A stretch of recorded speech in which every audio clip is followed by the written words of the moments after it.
আজ আমি আলোচনা করব একজন ইম্পর্ট্যান্ট লিটারারি ফিগারের, যিনি প্রথম ইংরেজিতে প্রপার সনেট সিকোয়েন্স লিখেছিলেন, যিনি প্রথম ইংরেজিতে প্রপার প্যাস্টোরাল রোমান্স লিখেছিলেন, যিনি প্রথম ইংরেজিতে লিটারারি ক্রিটিসিজমের ওয়ার্ক লিখেছিলেন, যে জন্য উনাকে বলা হয় unofficial father of English criticism.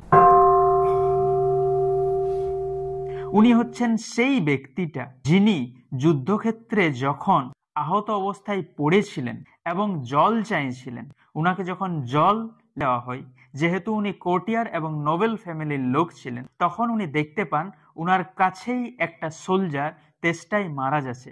তখন উনি নিজে জলটা না পান করে ওই সোলজারটাকে দিয়ে দেয়। এইভাবে উনি মাত্র 31 বছর বয়সে মারা যান।